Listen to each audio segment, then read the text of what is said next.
A warm welcome to you. Thank you for joining the Midday News on BCOS television. I am Oluwa Fumbi Bello.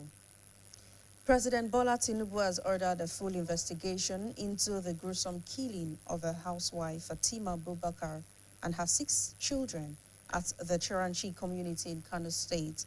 In a statement issued today by Special Advisor on Information and Strategy, Bayo Nonuga, the president condemned the attack, describing it as barbaric. President Tinubu condoled with the bereaved family, commended the police for the swift arrest of the principal suspect, and directed security agencies to ensure diligent prosecution. The president assured Nigerians of the federal government's commitment to protecting lives and property, stressing that such acts of violence would not be tolerated. Recall that 7 persons, including a 35-year-old woman and her 6 children, were confirmed killed on Saturday in a violent attack at Dorayi Chiranchi quarters in Kano State. The Oyo State Governor, Engineer Seyi Makinde, has said that his administration would set up a special intervention fund to address infrastructure and academic gaps at the College of Agriculture and Renewable Resources, Iseyin, a campus of the Ladoke Akintola University of Technology, LAUTECH, Ogbomosho. The governor stated this during a stakeholders meeting held at the Office of the Governor, Secretariat, Agodi, Ibadan. Details are presented by Governor's Office correspondent, Olalekan Sulaiman. Addressing the stakeholders meeting, the Oyo State Governor, Engineer Seyi Makinde, said that the Special Intervention Fund for College of Agriculture and Renewable Natural Resources, Ladoke Akintola University of Technology, LAUTECH Iseyin campus, will address accommodation for students and lecturers, Information Technology Center, ICT, Healthcare Center, and buses to ease mobility for students and lecturers. Governor Makinde, while responding to some of the issues raised by the stakeholders, said the Oyo State government had invested about 15 billion naira on the campus, stating that it will not shy away from taking necessary steps to ensure that the campus thrives. We've seen private universities all over. How much did they invest? So I think government has played its own part and still playing its own part. We need to address the issue of discipline, and we have to be sincere. It's the future of our children that is at stake. Petty politics apart. I did not play politics when I was going around. I promised them, I asked people, saying, what do you want me to do for you? If you vote for me, they said they want higher institutions. I said, no. The governor, however, warned that staffers, students, and residents of the host community must shun indiscipline and actions that can add to teetering problem of the fledgling institution. Okay, you have challenges regarding, promotion areas, payments, pension, all of those things. They have to be looked at holistically. But some of the things brought up here can be addressed by the councils.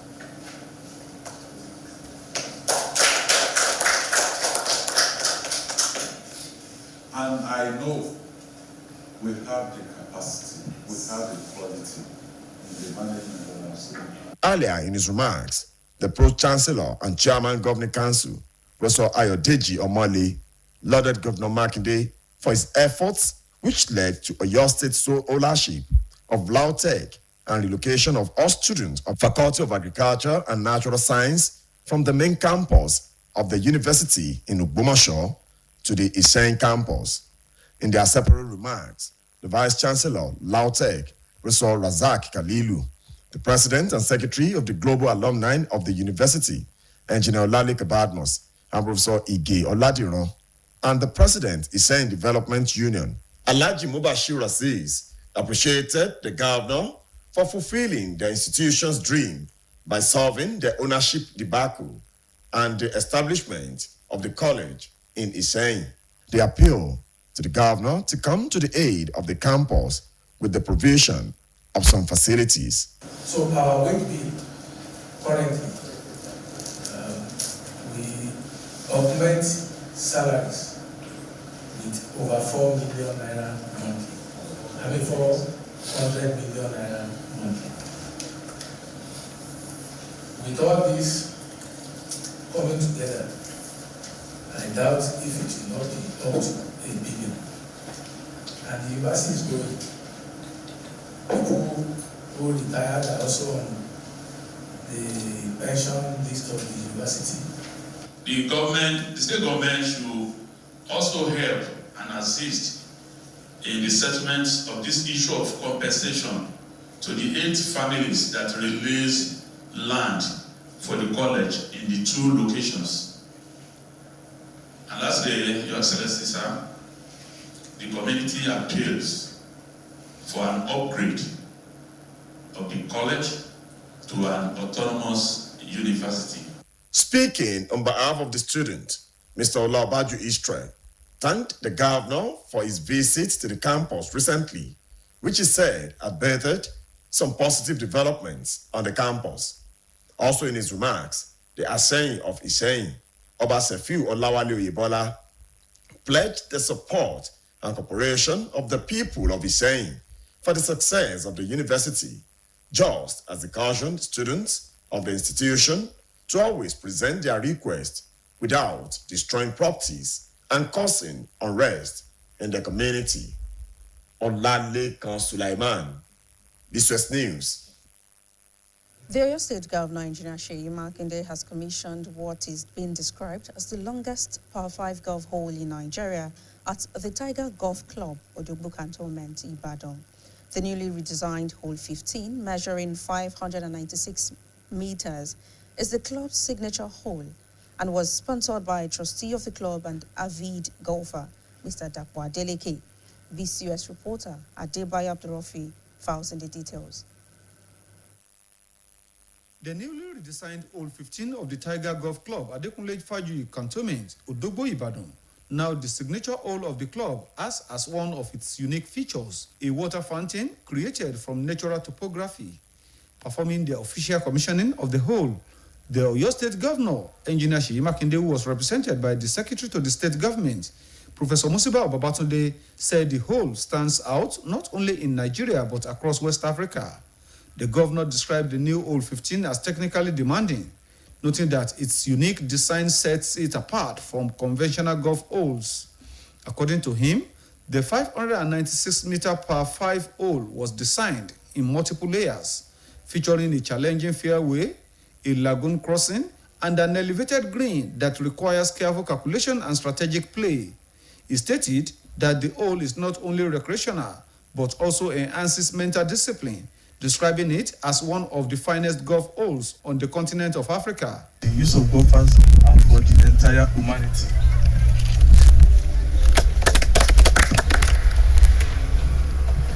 It is one of the most tasking holes because it's about 3 layers. First of all, trying to get to the fairway is always difficult.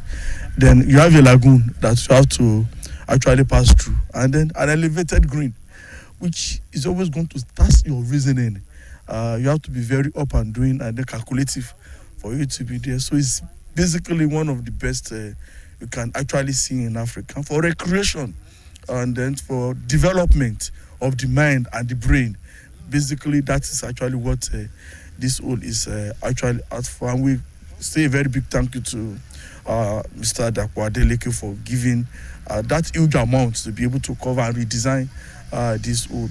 The commissioning of the hole is expected to further boost Tiger Golf Club's profile and strengthen its position as a leading golf destination in the region. At a dinner in celebration of the new hole 15, the sponsor, Mr. Dapo Adeleke, said the development is a milestone, expressing happiness that it came to reality in the golf course, noting that the golf club will become a reference amongst clubs in the country.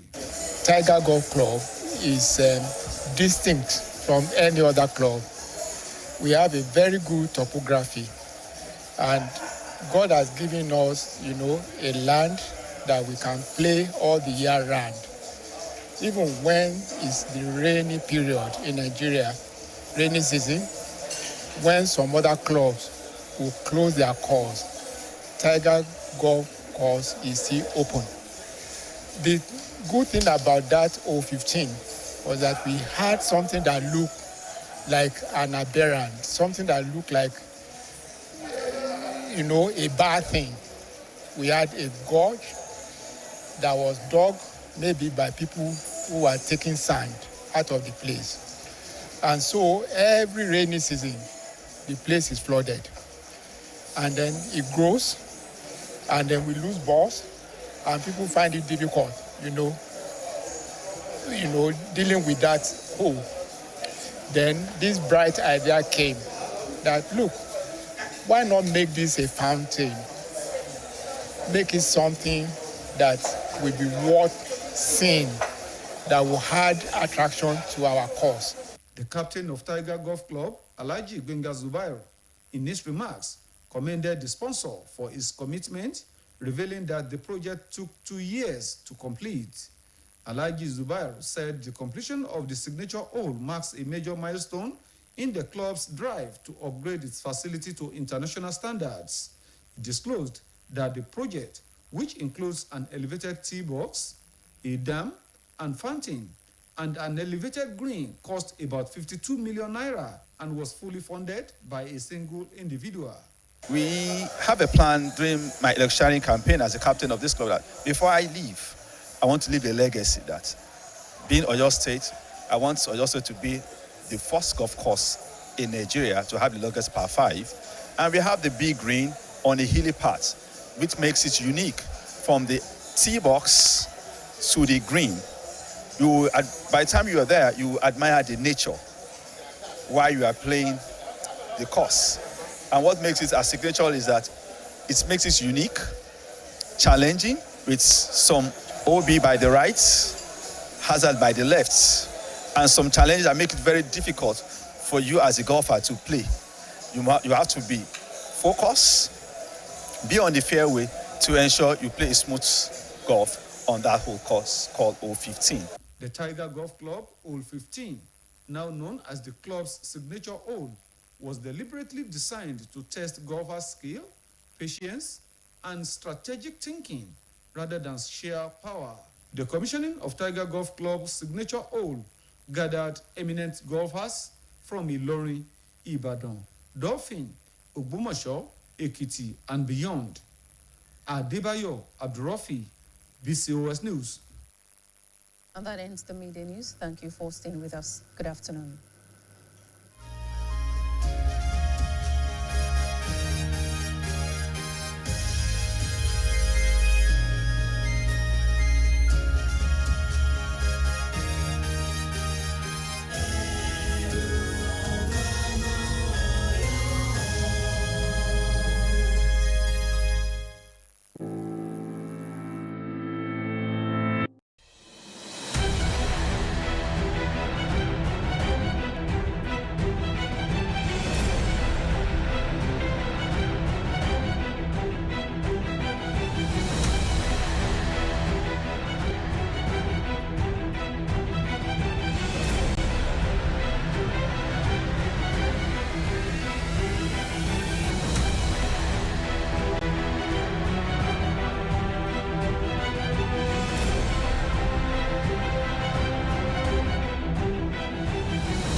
wọ̀kùwọ̀kù ló rọrùn pẹ̀sẹ̀ láti kéde nílé akéde tọ̀yọ́ ni ó nílò kó o ṣe mọ́ dára rẹ̀ láàmú sọ pé òun wọkọ̀ bọ̀ wá sílé akéde lóríta Basọ̀rún ìlú Ìbàdàn mọ́ pàápàá jùlọ láti ṣe ìkéde yẹn polówó ọjà yẹn tàbí fi tótọ́ tó sì yẹ tó àwọn aráàlú létí bóyá nípa àpàdé nípa àsọjí àbí nǹkan kan àbómi ìtẹ́bálẹ̀ fẹ́ ṣe ẹ torí agbègbè àgbáyé kẹ́ẹ̀nà tẹ́ fẹ́ ṣe hàn wá 091 58 70 3300 lórí agbègbè kí ló ń ṣẹlẹ̀ WhatsApp nọ́mbà yìí kan náà mọ̀ ní ọ̀rọ̀nù pẹ̀sẹ̀.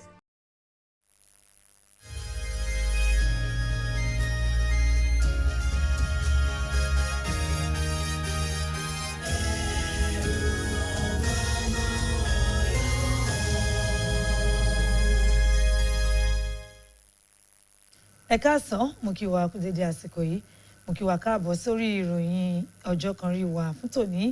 Olúwaṣeun Akínọ̀sùn ní orúkọ mi. Ààrẹ Bọ́lá Tinubu ti pàṣẹ pé kí ìwádìí tó jinlẹ̀ wáyé nípa bí wọ́n ṣe gbẹ̀mí ìyàwó ilé kan Fatima Abubakar àti àwọn ọmọ rẹ̀ 6 lágbègbè Chirasi ní ìpínlẹ̀ Kano.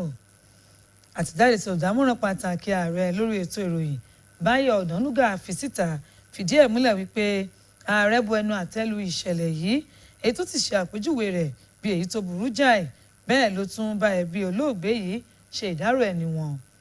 Ààrẹ Tinubu tún gbóṣùbà fún àwọn ọlọ́pàá fún bí ọwọ́ ṣe tẹ afurasí tó léwájú nínú ìṣẹ̀lẹ̀ yìí tó sì ké sí àwọn agbófinró láti rí dájú wípé wọ́n fi ìyà tó tọ́ jẹ àwọn tó bá jẹ̀bi ìṣẹ̀lẹ̀ náà. Ààrẹ fi dá àwọn ọmọ ilẹ̀ yìí lójú pé ìjọba àpapọ̀ fi ara rẹ̀ jìn sí ìpèsè ètò ààbò tó péye fún ẹ̀mí àti dúkìá àwọn orílẹ̀-èdè yìí àti pé kò ní sí àyè fún ìwà ọ̀dájú bó ti wù kó mọ̀. Gómìnà ìpínlẹ̀ Ọ̀yọ́ onímọ̀ ẹ̀rọ Ṣèyí Mákindé ti jẹ́ kó di mímọ̀ wípé ìjọba rẹ̀ yóò ṣètò àkànṣe ẹ̀dáwó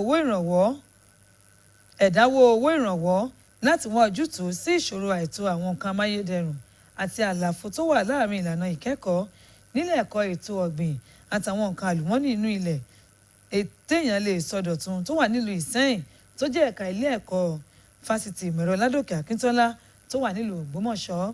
Akọ̀ròyìn iléeṣẹ́ wa lọ́fíìsì gómìnà Ọlálékan Sùláìmọ̀n bá wọn péjú síbi ìpàdé àwọn tọ́rọ̀ kàn tó wáyé lọ́fíìsì gómìnà ní ọgbà Àgòdì sẹkítẹ́rìàtì nílùú Ìbàdàn. Àlàyé ìròyìn rẹ̀ tó kù nìyí, ẹ bá mi ká lọ. Nígbà tó ń bá àwọn tọ́rọ̀ kàn tó péjú síbi ìpàdé náà sọ̀rọ̀, gómìnà ìpínlẹ̀ Ọ̀yọ́ onímọ̀ ẹ̀rọ Ṣèyí Mákindé ṣe àlàyé wípé ìjọba ìpínlẹ̀ yìí yóò ṣe àgbékalẹ̀ ètò ẹ̀dáwó, ètò ìrànwọ́ ètò ẹ̀kọ́ kan fún ilé ẹ̀kọ́ ti ètò ọ̀gbìn àti ibi tí wọ́n ti ń sọ àwọn nǹkan àlùmọ́nì inú ilẹ̀ dọ̀tun tó wà nílùú Ìsẹ́yìn, èyí tó jẹ́ ẹ̀ka ilé ẹ̀kọ́ fásitì Ládòkè Akíntọ́lá láti wá ojútùú sí ìṣòro ilégbèé fún àwọn akẹ́kọ̀ọ́ àti àwọn olùkọ́ wọn. Bákan náà láti ṣe ìdásílẹ̀ ibùdó èyí tí wọ́n pèsè àwọn ohun èlò ìmọ̀ ẹ̀rọ òde òní sí, ibùdó ètò ìlera tó fi mọ́ ọkọ̀ bọ́ọ̀sì tí yóò máa kó àwọn akẹ́kọ̀ọ́ àti àwọn olùkọ́ wọn. Nígbà tó ń fèsì sí àwọn ọ̀rọ̀ tó jẹ jáde lásìkò ìpàdé àwọn tọ́rọ̀ kàn náà, gómìnà ṣe àlàyé wípé owó tó tó bílíọ̀nù 15 náírà ni ìjọba ti ná sí ẹ̀ka ilé ẹ̀kọ́ yìí tó wà nílùú Ìsẹ́yìn. Ó ní ìjọba kò lè fi àwọn ojúṣe rẹ̀ sílẹ̀ láìṣe o láti rí dájú wípé ẹ̀ka ilé ẹ̀kọ́ yìí gbèrú bó ṣe yẹ. Gómìnà wa laago ìkìlọ̀ fún àwọn òṣìṣẹ́, àwọn akẹ́kọ̀ọ́ tó fi mọ́ àwọn olùgbé agbègbè èyí tó gbàlejò ilé ẹ̀kọ́ náà láti ṣọ́ra fún ìwà àìní ìkóraẹni ní ìjánu àti ìgbésẹ̀ yòówù tó bá lè ṣe àkóbá tàbí dá wàhálà sílẹ̀ fún ilé ẹ̀kọ́ gíga tó ṣẹ̀ṣẹ̀ ń dìde náà. Ṣáájú nínú ọ̀rọ̀ rẹ̀, ẹni tí ṣe alága fún ìgbìmọ̀ májèóbàjẹ́ tó jẹ́ olùdarí fún ilé ẹ̀kọ́ yìí, ọ̀jọ̀gbọ́n Ayọ̀dèjì Ọmọlé, ó gbóṣùbà fún gómìnà Ṣèyí Mákindé fún àwọn ìgbésẹ̀ tó gbé láti rí i pé ilé ẹ̀kọ́ fásitì di àdáni ti ìpínlẹ̀ Ọ̀yọ́ nìkan àti bó ṣe kó àwọn akẹ́kọ̀ọ́ ẹ̀ka tí wọ́n ti ń kọ́ nípa iṣẹ́ ọ̀gbìn àti ìmọ̀ sáyẹ́ǹsì kúrò ní ọgbà ìkẹ́kọ̀ọ́ wọn tó wà ní LAUTECH Ògbómọ̀ṣọ́ wá sí ẹ̀ka ilé ẹ̀kọ́ náà tó wà nílùú Ìsẹ́yìn.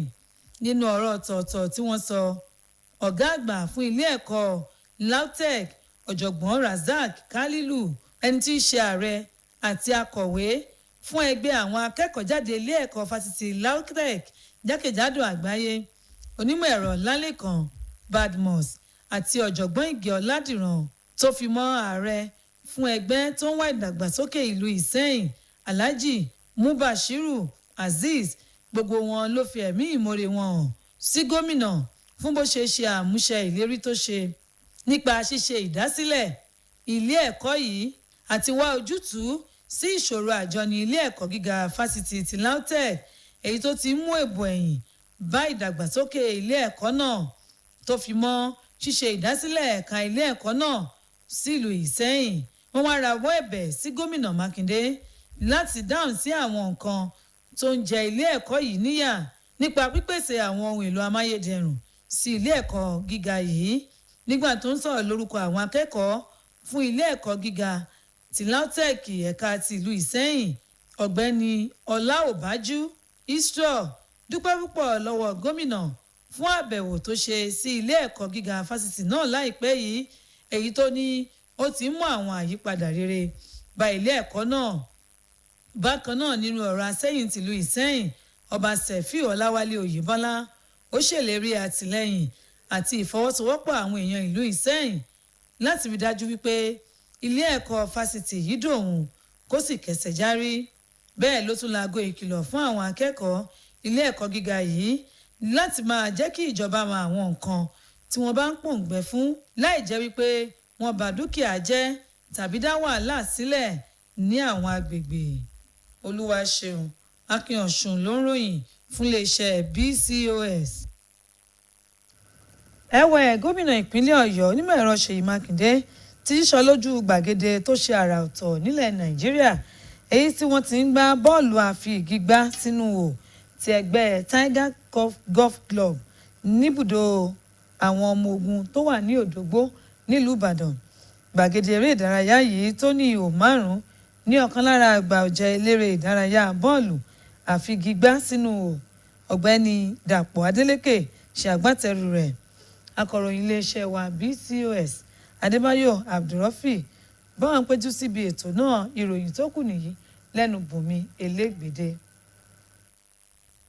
Ojú ẹlẹ́ẹ̀kẹ́ẹ̀dógún tuntun tí wọ́n ṣẹ̀gbẹ́ tí ó jẹ́ ti àwọn ẹgbẹ́ eléré ìdárayá aláfigigbá tí a mọ̀ sí Tiger Golf Club níbùdó àwọn ọmọ ológun Adékúnlé Fájuyì tó wà ní Òdògbó nílùú Ìbàdàn ló jẹ́ nǹkan tí ó ní àwọn àbùdá tó sàrà ọ̀tọ̀ bí omi ti sun láti rẹ̀ tí ó jẹ́ ti alátọwọ́dá.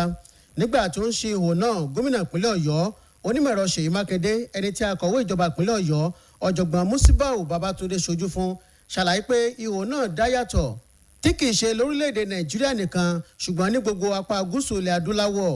Gómìnà Mákindé ṣàpèjúwe ihò tuntun ẹlẹ́ẹ̀kẹ́ẹ̀dógún náà gẹ́gẹ́ bí nǹkan tí wọ́n nílò pẹ̀lú ìwòye pé ọ̀nà àrà tí wọ́n gbà gbé kalẹ̀ ti jẹ́ kí ó yàtọ̀ sí àwọn ihò tí wọ́n gbẹ́ tẹ́lẹ̀. Gẹ́gẹ́ bí ó ṣe wí, ihò ní mítà 16 náà ni wọ́n gbé kalẹ̀ lórí ìpele pẹ̀lú àwọn oríṣiríṣi nǹkan àdáyanrí inú eré ìdárayá gọ́ọ̀fù. Ó tún sọ pé ihò náà kì í ṣe fún ìdárayá nìkan ṣùgbọ́n tí ó tún wúlò fún àgọ́ ara ẹni tí ó ṣàpèjúwe rẹ̀ gẹ́gẹ́ bí èyí tí ó dára jùlọ nílẹ̀ adúláwọ̀. Ibùjókòó jẹ́ pé ìwé jẹ́ nǹkan tó jẹ́ pé ní gbogbo ìpínlẹ̀ Nàìjíríà gbogbo àgbègbè Nàìjíríà ti tó jẹ́ pé West Africa òun ló ṣe kíni òun ló dáa jù òun ló sì gùn jù. Eléyìí wá pẹ̀lú nǹkan tí ó máa ń jẹ́ kí ó máa ń fún eré ìdárayá golf tó yẹ kó máa ń fún ní ìwúni lórí àti tó máa ń jẹ́ kí èèyàn ní ọgbọ́n àti òye láti ṣe nǹkan tó bá fẹ́ ṣe. Ihò tí wọ́n ṣẹ̀ṣẹ̀ ṣí ní ìrètí wà pé yóò tún bùkún ẹgbẹ́ eléré ìdárayá Tiger Golf Club. Bákan náà ni yóò tún ṣe ìrónilágbára sí i láti lè gbé débi tí ó ga lẹ́kùn yìí. Níbi àpèjálẹ̀ yìí tí wọ́n ṣètò láti fi ṣayẹyẹ wẹ̀jẹwẹ̀mu ihò tuntun náà, ẹni tí ó ṣagbátẹrù rẹ̀ ọ̀gbẹ́ni Dàpọ̀ Adélékè sọ pé ìgbésẹ̀ náà jẹ́ tàkọ̀tun tí ó sì fi ìdùnnú hàn pé àlá náà wá sí ìmúṣẹ nídìí eré ìdárayá gọ́ọ̀fù yóò jẹ́ ọ̀kan nínú àwọn tí wọ́n máa tọ́ka sí ní gbogbo ilẹ̀ yìí láàrin àwọn akẹgbẹ́ rẹ̀ tó kù. Ṣẹ́rí kò ń ṣe nǹkan tá à ń ṣe yìí ló jẹ́ nǹkan tó yàtọ̀ pátápátá nípa golf. Club tá a ti ń ṣe ó jẹ́ nǹkan àrà nígbà pé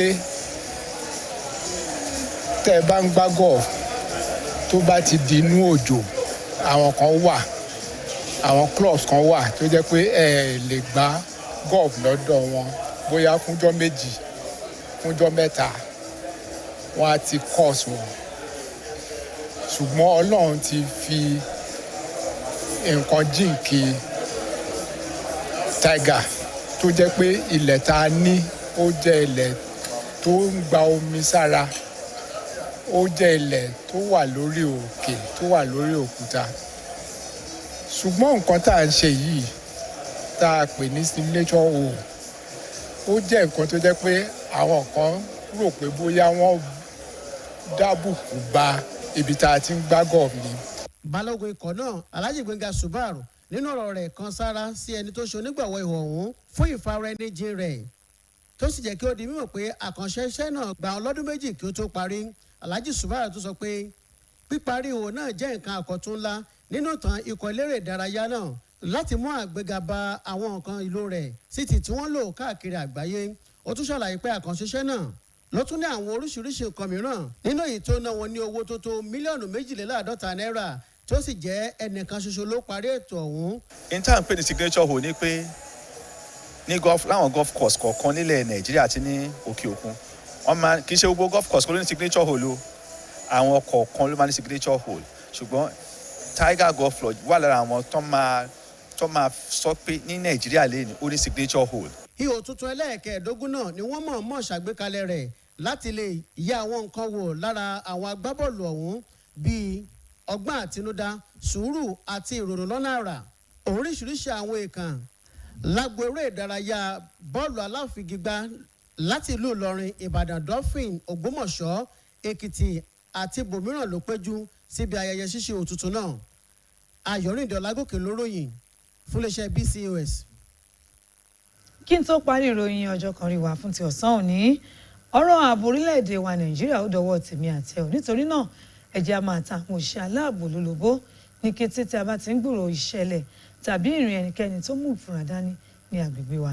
Aago 3 kọjá ìṣẹ́jú 15 nìkan tún pàdé fún ìròyìn wa ti ìpínlẹ̀ Ọ̀yọ́. Ǹjẹ́ títí àsìkò náà ẹ kú kalẹ̀.